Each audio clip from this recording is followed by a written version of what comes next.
That's pretty good. We're gonna be doing a sewing project today, but not our typical sewing project. I'm not gonna be thrift flipping. I take that back. I kind of am thrift flipping, but I'm not gonna be altering a clothing item that already exists. I'm going to be making something out of a pattern, which I don't do very often, but I was on Etsy and I found a pattern for this dress. And I thought if I could thrift for either a tablecloth or a bed sheet with a really cute pattern on it, I could turn that into this dress. So it would still fall under the realm of thrift flipping, I think, because I'm gonna be turning a tablecloth or a bed sheet into this really cute dress. And in the past, for printing patterns, I've gone to my grandma's house and I've gone to Staples. Obviously, my grandma's house is the cheapest because it's free. But this pattern has 30 pages and I don't want to use that much of her ink because ink is expensive. So we're going to be trying to go to the library today. And I'm not sure if I need to get a library card in order to use their printer, but we're going to go in and see. And then we can go to the thrift store and start looking for some sheets or tablecloths. I'm hoping I can go to one thrift store and find what I need, but if we need to go to more than one, so be it. And I think if I can find like a gingham pattern or a plaid, I think that would make this dress a really good fall transition piece because I could style it with boots and a jacket if I wanted to.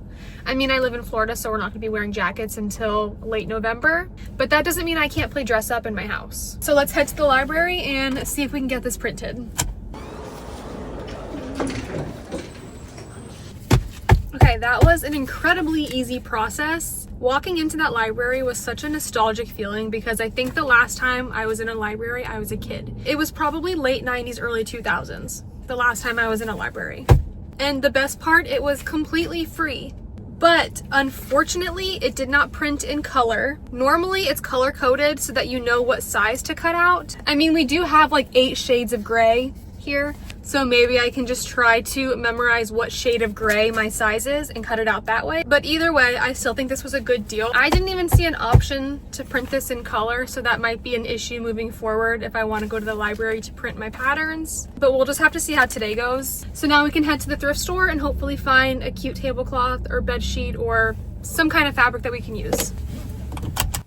So at the first thrift store, I really didn't see anything that caught my eye.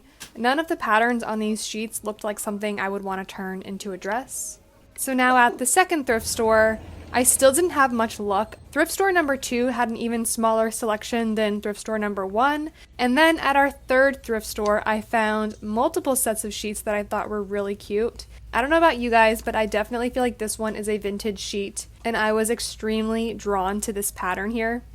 Okay, I was starting to think that I wasn't going to be able to find a set of sheets that I could turn into a dress, but at our last thrift store, I finally found 2 sets of sheets that I liked. So the first one was this yellow floral print, and then the second one was this floral print. So now we can go home and I'm going to throw these in the wash. And while these are being washed, I'm going to start cutting out our pattern. This process usually takes me a while, so I probably won't get to actually start sewing until tomorrow. We have about 30 pages here to tape together. And before you start, you want to use this little guide here to make sure that it's accurate. That way you know everything is to scale. Normally these are color coded and then you'll know which line to cut on. This small medium line is pretty dark, so it's kind of easy to see. I might just cut this on the small medium just to make sure that I have enough, and then I can always alter it later to fit perfectly. And I feel like for a lot of patterns like this, it's best to size up. And if it happens to be too big, you can always alter it smaller. But if you make it too small, you're kind of out of luck.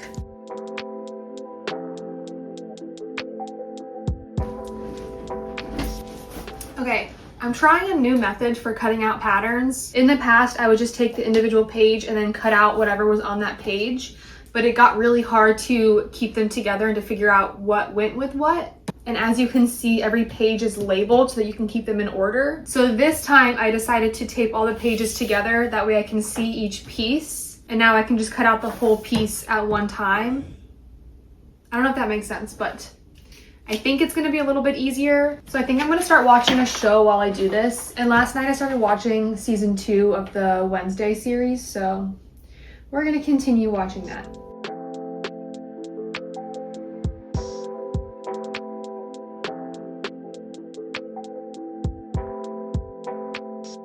And these are all of our pattern pieces cut out. And luckily, none of these need to be cut on a fold. And when it says you need 2 of them, you need 2 mirrored pieces. So I already washed and dried both of these sheets. I have this one here. It's kind of like an off-white floral pattern. And then we have this vintage sheet.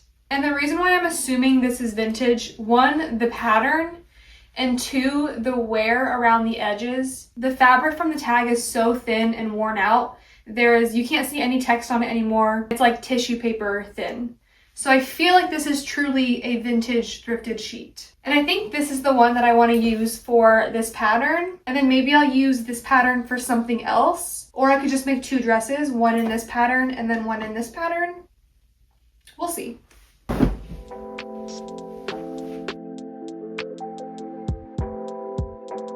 And since we have all of our pieces laid out, now we just need to cut them all out.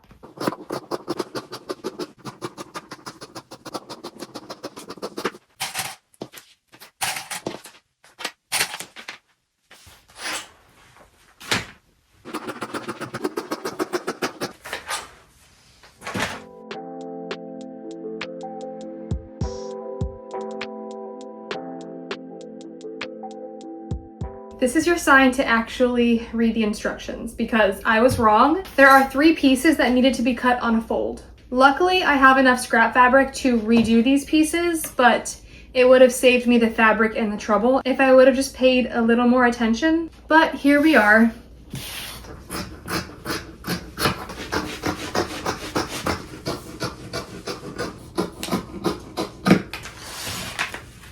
So now we can open up this front piece, and this was the one that was cut on a fold.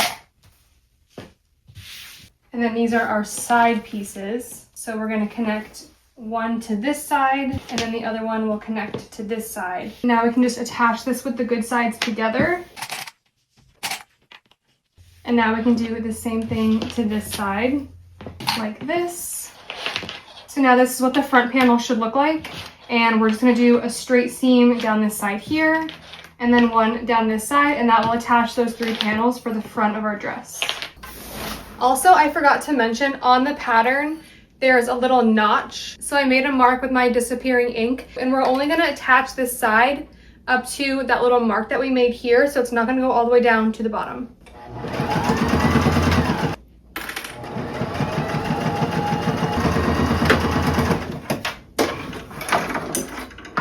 And now we can attach these side back pieces, and then with the good sides together again.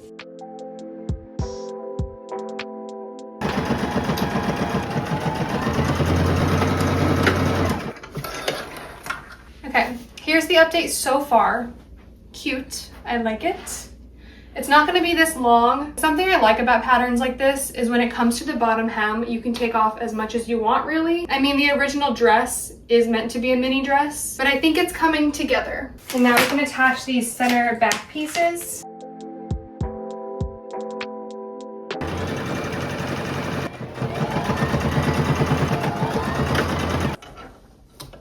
Okay, it's definitely coming together now. This here is where the back seam is, and I just attached this little portion here where I made those little triangle notches. So from where we made this stitch to the top of the back, this is the portion where we're going to be adding in our zipper. It says to add an invisible zipper. I don't have an invisible zipper foot, but I need to go to the craft store and get a zipper to insert here. And while I'm there, I'm going to see if they sell an invisible zipper foot. If not, I'm just going to attach it the way that I know how. I have a zipper foot, but it's a standard zipper foot, so there will be a seam on the outside, but I still like to use the invisible zippers because they're more low profile. So I have a feeling I'm going to buy an invisible zipper, but I'm going to attach it with a normal zipper foot. And I also figured while we're going to the craft store, I might as well grab lunch and a little treat.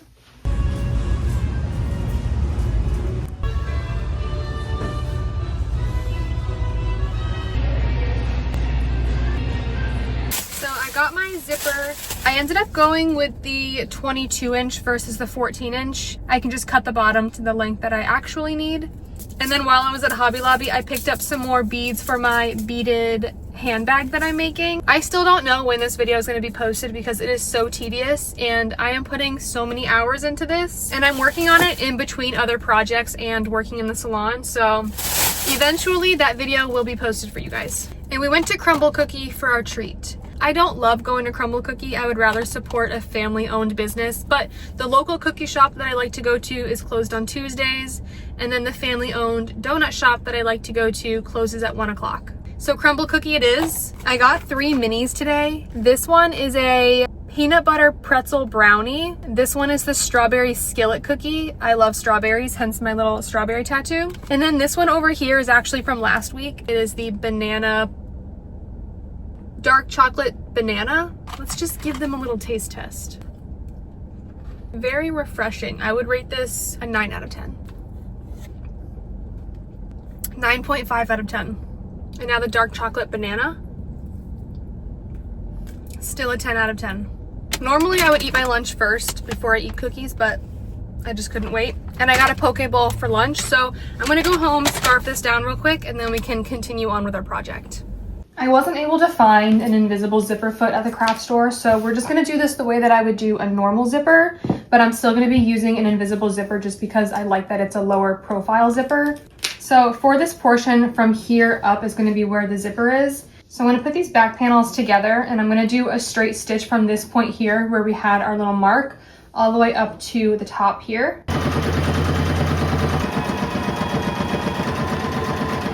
So now that we sewed the middle of the back right here, I'm just gonna use this little mini iron that I got off of Amazon to press my seam. And now I can take my zipper, and I'm gonna put my zipper face down. And now I can use my regular zipper foot to do a straight stitch down this side and then a straight stitch down this side of the zipper.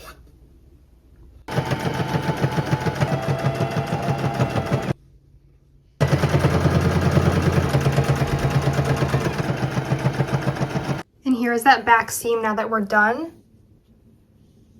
So now we can go in and we can seam rip this center seam here, and that will expose our zipper.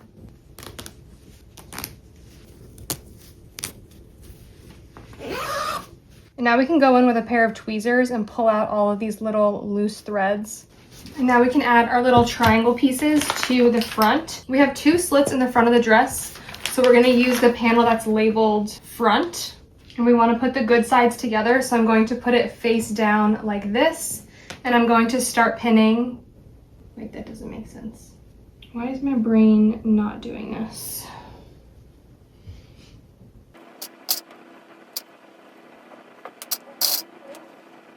Now we can do a straight seam on each side, and then we can flip it around and then attach it from the other side.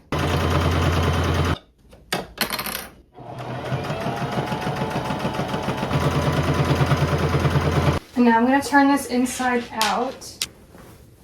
And now I can attach the other side of our triangle to the body of the dress. And I'm going to do that on both sides here.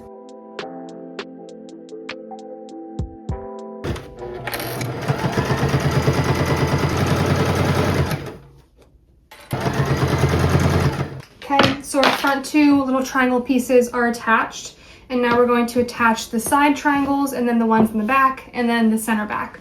Basically, we're just going to do the same thing that we just did, but for all of the other pieces. This one is for the back 2, this one is for the sides, and then this one is for the center back. I'm going to work on the sides next, and I'm going to continue watching Wednesday while I do this.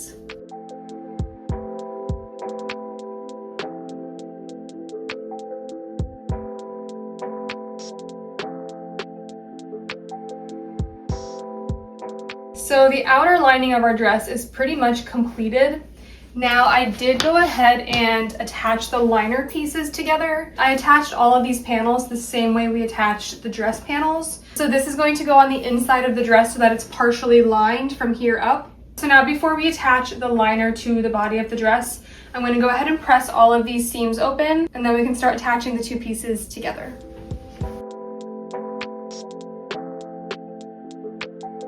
Now we need to attach the liner to the body of the dress. I don't have a lot of experience with traditional patterns like this, so I feel like it's pretty self-explanatory, but at the same time, I feel like it's going to be a little bit of trial and error. So we're going to start with doing one armhole first, and we're going to line them up with the good sides together. And I'm going to use the top seam for the top of the shoulder to line them up. And I'm going to pin. And now I'm going to go all the way around the armhole, attaching these 2 pieces together. And now with the good sides together, we're gonna sew all the way around the armhole. And again, I'm gonna start at the top of the shoulder.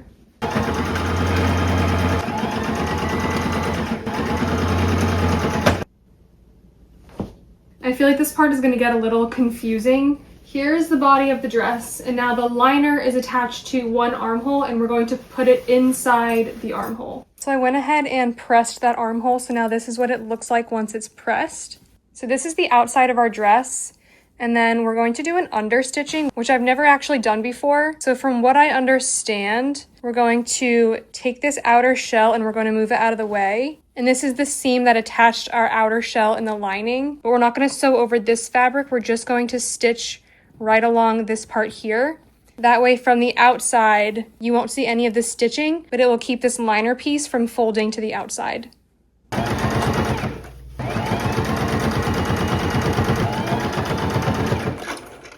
So this outer stitch here is where we just sewed, and now we can turn it back around. So now from the outside, you can't see any of that stitching, but from the inside, we have the stitch here along that perimeter. We officially have one armhole finished, and now we need to match this up to do the other side. The other side seems a little confusing. So this is our liner piece here, and right now I have the armholes matched up with the wrong sides together. So this is the underarm of the lining piece, and then this is the underarm of the outer shell of the dress. I'm going to pull this through the armhole. This is the underarm side seam, and this is the underarm side seam. So now I'm going to flip it with the good sides together, and now we can start pinning like this all the way around the armhole. Now we can go ahead and sew the same way we did the first one, and then we can press this armhole and then do the same understitching. So I'm gonna do that real quick, and then we'll come back once I have both armholes completely done. Okay, both of our armholes are completely done. Now we need to take the lining piece and flip it to, how am I supposed to flip it over the back? Flip it like this, over the back. So it's been about 15 minutes of me trying to figure out what that means to pull this over the back of the outside of the dress. Every time I try to do it, it gets really confusing as to what's where.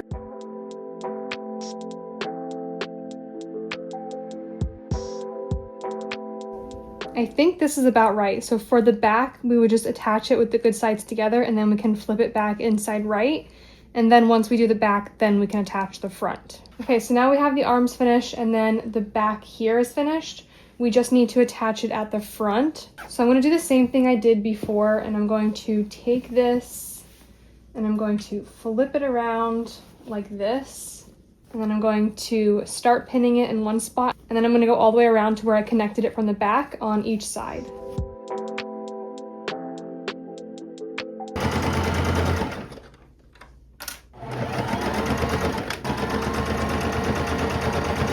And here's the finished result after adding in the lining. So around the armholes, I did the understitching that I was talking about, but around this part here, I was having a little bit of trouble, so I ended up doing a top stitch instead of an understitch like the armholes. But this is how we're looking right now.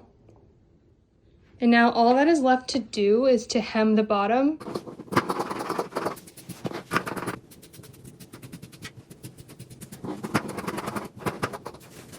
Now for the hem, we're going to fold it under twice, about 1/4 inch,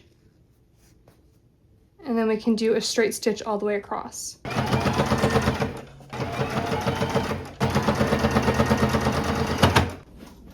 Are you kidding me?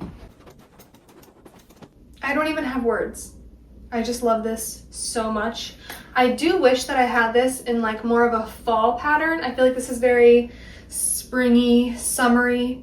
Technically, we're still in the summer months, so I think it's okay. But for fall, I definitely want to make this in a plaid or a gingham, and then pair it with the brown leather boots that I'm going to be getting soon. I was talking about getting chocolate brown boots in my last video, and I did finally purchase a pair. They're not going to be shipping until mid-September, but I will get them just in time for fall. For this one, I decided to pair it with my shorter tan Steve Madden boots. These ones have a bit of a platform and a thicker heel than the tall ones that I wear. And also for the back of this, I did remove the triangle that was at the center. I just felt like there was too much fabric at the back and it wasn't necessary for me. So I removed that one triangle portion and then just did a straight seam down the back. And I like this a lot better.